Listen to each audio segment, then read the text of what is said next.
This channel does not promote any violent, harmful, or illegal activities. All content provided by this channel is meant for an educational purpose only. 25 June কসবার কলেজে উপাধ্যক্ষর হাজিরা ঘিরেও বিতর্ক। কলেজের register ঘিরে তীব্র বিতর্ক। 25 June 9:50 কলেজে ঢুকেছিলেন vice principal আর college ছেড়েছেন রাত 9:50। আমি একবার বিগ ওয়ালে দেখাতে অনুরোধ করব সেই ভাইস প্রিন্সিপালের রেজিস্টার যেটা ঘিরেই বিতর্ক। দেখুন 9:50 অর্থাৎ ঘটনার দিন ইন টাইম এবং আউট টাইম 9:50 এখানে কিন্তু কোনো উল্লেখ নেই দিন না রাত। দেখুন 9:50 শুধু উল্লেখ করা আছে 9:50 এবং আপনাদের জানিয়ে রাখি এই মাসে অর্থাৎ 1 তারিখ থেকে 25 তারিখ পর্যন্ত যে ইন এবং আউট টাইম দেয়া রয়েছে প্রিন্সিপালের রেজিস্টারে ভাইস প্রিন্সিপালের রেজিস্টারে সেখানে কোনো জায়গায় কিন্তু এম বা পিএম এর উল্লেখ নেই। এবং কিন্তু তার পরের দিন অর্থাৎ 26 জুন সেখানে দেখা যাচ্ছে রাত 8:30 PM 8:30 PM লেখা রয়েছে, সেখানে আবার স্ট্রোক দিয়ে কাটা হয়েছে এবং সেখানে হাফ ডে বলে লেখা রয়েছে। আর এখানেই প্রশ্ন উঠছে যে ভাইস প্রিন্সিপাল নয়নাথ চট্টোপাধ্যায় ঢোকা ও বেরোনোর সময় এই যে 9:50 বলে উল্লেখ, সকাল না রাত রেজিস্টারে সেটা স্পষ্ট নয়। তাহলে কি উনি ঘটনার সময় কলেজেই ছিলেন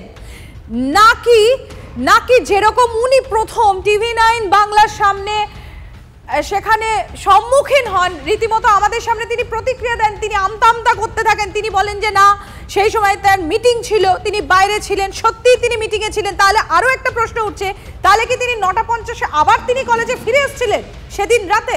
দেখুন কি বলছেন তিনি। 7টা অবধি একটা মেয়েকে গার্ড রুমে ঢুকিয়ে মোল্ড করার চেষ্টা হচ্ছে, তাকে ধর্ষণ করা হচ্ছে, দুজন ছাত্র সেখানে হেল্প করছে। আপনি ভাইস প্রিন্সিপাল হয়ে জানতে পারলেন না, কলেজের কেউ জানতে পারলো না কলেজের নিচে কি হয়ে যাচ্ছে?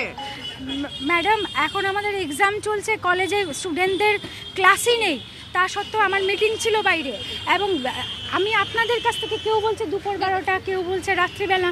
ম্যাডাম আমাকে মেয়েটি 12টা 5 মেয়েটির যে অভিযোগ কাজ সেটা হচ্ছে 12টা 5 ঢুকেছে, সন্ধ্যে পর্যন্ত সে এখানে ছিল এবং তারপরে তাকে সন্ধ্যে 7:30 থেকে 12:50 পর্যন্ত মেয়েটির কোনো পরীক্ষাও নেই, ক্লাসও নেই। মেয়েটি যে কলেজে এসছেন কোনো মানে অ্যাটেন্ডেন্স নেই। শুধুমাত্র মেয়েটি কলেজে এসছেন না, আপনি মেয়েটির দিকে বলছেন যে মেয়েটি কেন কলেজে এসছে। আমার প্রশ্ন যে ওই স্টাফ ওখানে এলো, দুজন ফার্স্ট ইয়ারে পড়ুয়া এলো, তারা ডাকলো মেয়েটাকে, মেয়েটি কেন এসছে সেটা অবশ্যই আপনি আপনাদের থেকে প্রশ্ন করছেন। মেয়েটিরা তিনজন কি করে, শুধু মেয়েটি না ওই স্টুডেন্টগুলো কেন আসবে সেটা তো বলেছেন, শুধু মেয়েটি এসছে।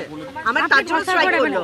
আপনি বললেন মেয়েটির কথা প্রথমে বললেন বলে আমি যদি না ঢুকি ম্যাডাম আমি ক্যামেরা কথা বলেন পরশু ঘটনা ঘটেছে, তাহলে গার্ড আপনাকে আজকে সকালে কেন জানালো? এটাই আমার কথা। মানে আপনার কলেজে কি হয়ে যাচ্ছে আপনি 3 দিন ধরে জানেন না?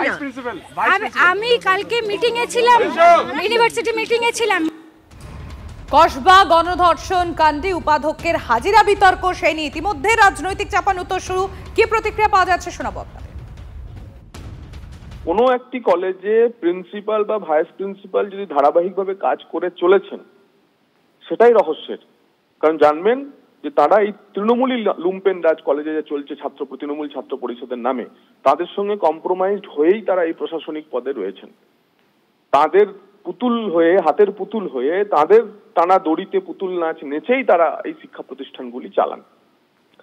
তার ফলে এটা তো অবাক হওয়ার কিছু নেই। এবং তদন্ত যদি ঠিকঠাক হয় তাহলে বারবারই তো আমরা বলছি যে মনোজিৎ মিশ্রের মতো চরিত্র প্রতিটি কলেজ ক্যাম্পাসেই, বিশ্ববিদ্যালয় ক্যাম্পাসে রয়েছে এবং এদের প্রভূত যে শক্তি তার কারণ ন্যাড়া লড়ে খুঁটির জোরে। এই খুঁটির সন্ধান করতে হবে। সকাল 9:50 ঢুকে চেয়ারে বসেই আপনি বেরিয়ে পড়েছেন, 9:50 তো হয় না, বাস্তব নয়, সবাই বোঝেন। ফলে রাত্রি 9:50 পর্যন্ত উনি ছিলেন বলেও রেজিস্টারে দেখা যাচ্ছে, অথচ উনি জেনেছেন নাকি পরের দিন গার্ডের কাছ থেকে। সব মিলিয়ে একটা অসততা, অসত্য এবং নিজের মতো করে বাহিনী সাজিয়ে তাদেরকে বাঁচাবার জন্য সব ধরনের চেষ্টা তাদের ভাইস প্রিন্সিপাল অথবা কর্তৃপক্ষ তাদের যোগ আছে, এটা তদন্তে আসাটা জরুরি। অবশেষে খুলেছে সাউথ ক্যালকাটা ল কলেজ। গণধর্ষণের ঘটনার পর নিরাপত্তা বেড়েছে কলেজে, মোতায়েন প্রচুর পুলিশ। বিনা কারণে কলেজে ঢোকায় নিষেধাজ্ঞা, সচিত্র পরিচয়পত্র ছাড়া কাউকে কলেজে ঢুকতে দেওয়া হচ্ছে না। একাধিক নিয়ম জারি হয়েছে, কিন্তু তারপরেও আতঙ্ক কাটছে কি? বাবা মায়েরা নিশ্চিন্ত হতে পারছেন কি? স্কুলের বান্ধবীর সাথে এমনি দেখা হতো, তো বলছিল যে এইসব ঘটনা হচ্ছে, এখন মা বাবা ছাড়বে না, তো আসছে না এখন। তারা এই ভয় পাচ্ছে, এইসব যেসব ঘটনা ঘটছে তাদের গার্জেনরা বলছে এইসব ঘটনা ঘটছে, তো এখন কলেজে যাস না, তাই ওদেরকে কলেজে আসতে দিচ্ছে না। হ্যাঁ, আমার বাড়িতে বলছিল যে যেখানে যাচ্ছি সাবধানে যা। হয়তো এরকম ঘটনা মেয়েদের সাথে ঘটলো, যদি ছেলেদের সাথে হয়তো অন্য কিছু ঘটনা হলো, মামাটা মানে অন্য কিছু হয়তো ঘটনা ঘটলো, বিপত্তি হলো, তখন ওই জন্য ভয় পাচ্ছি। কলেজে যাতে পরিষ্কার থাকে, দুর্নীতিমুক্ত থাকে, এরকম ভালো জানে পরিষ্কার থাকে, সেটাই আমরা চাই। এখন তো ওকে একা পাঠানো যাবে না, এই পরিস্থিতিতে একা পাঠানো যাবে না। একটা আতঙ্কের ভাব আছে না, চিন্তার বিষয় থাকবে যে ছেলে যাচ্ছে, কোথা থেকে কী হবে বোঝা মুশকিল না। আর কার উপর ভরসা করবো? ভরসা করা তো মুশকিল হয়ে যাচ্ছে না। যাবত তো ভুগছি, একা কী করে ছাড়বো বল না? কার ভরসা ছাড়বো? কার ভরসা ছাড়া যাবে? যতক্ষণ কলেজ থাকবে ততক্ষণ টেনশন থাকবে আমাদের। সিকিউরিটিও কিছু করার নেই, সিকিউরিটি সেভাবে রাখতে পারবে না। ইউনিয়ন যেখানটা এত ইউনিয়নবাজি হচ্ছে, সেখানটা কী করে? এখানে কি ইউনিয়নবাজি হতো বলেই তো আজ জিনিসগুলো হয়েছে না, নাহলে এই জিনিসটা এত বড় ঘটনাটা ঘটবে কেন?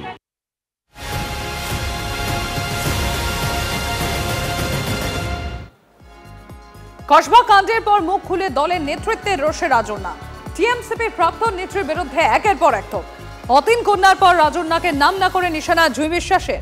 যোগ্যতা বিচারের জন্য যোগ্যতা লাগে, যারা একে মাথায় তুলেছিলেন তাদের যোগ্যতা নিয়েও সন্দেহ আছে। না নেত্রী হওয়ার যোগ্যতা আছে, না অভিনেত্রী। দুদিন এসেই নেত্রী। কোভিড বা প্রাকৃতিক বিপর্যয়ে এদের মুখ কেউ দেখে না, শুধু ব্যক্তিগত এজেন্ডা নিয়ে রাজনীতি করতে আসা। সোশ্যাল মিডিয়ায় পোস্ট তৃণমূল মুখপাত্র জুঁই বিশ্বাসের। একটি মেয়ে যদি সে একদম গ্রামে থাকেন, অনেক লজ্জা পান, অনেক সময় অনেক ভয় ভীতির কারণে অনেকে মুখ খুলতে চান না, এটা ঘটনা। কিন্তু সেখানে 2 দিন 3 দিন 1 সপ্তাহ 10 দিন ভাবার জন্য সময় নিতে পারেন, কিন্তু এত বছর পর একটা ঘটনা ওনার মনে হলো, আর এত বছরে উনি কোনো স্টেপ নিলেন না, এটাই ভীষণই আশ্চর্যজনক। রাজন্যাকে নিয়ে রীতিমতো বিস্ফোরক ডেপুটি মেয়র অতীন ঘোষের কন্যা তথা যুব তৃণমূল কংগ্রেস নেত্রী প্রিয়দর্শিনী ঘোষ। এতদিন চুপ করে বসেছিল কেন? দলকে কেন আগে জানায়নি? প্রশাসনকে কেন জানায়নি? দল বা প্রশাসনের কাছে না গিয়ে মিডিয়ায় কথা বলে মুখ হারার চেষ্টা করছে কেন? রাজন্যার ভূমিকা নিয়ে প্রশ্ন তুললেন যুব তৃণমূল কংগ্রেসের নেত্রী প্রিয়দর্শিনী ঘোষ। মনোজিতের বিরুদ্ধে মনোজিতের বিরুদ্ধে এআই এর কারিকুরিতে তৈরি করা নগ্ন ছবি ছড়ানোর অভিযোগ তোলেন এই রাজন্যা। আর তৃণমূলে এমন অনেক মনোজিত রয়েছে, এই অভিযোগও তুলেছিলেন এই সাসপেন্ডেড টিএমসিপি নেত্রী। ভয়ানক অভিযোগ, এবং যে বা যারা, যদি এটা হয়ে থাকে, যে বা যারা এই কাজ করেছে তাদের দৃষ্টান্তমূলক শাস্তি হওয়া উচিত।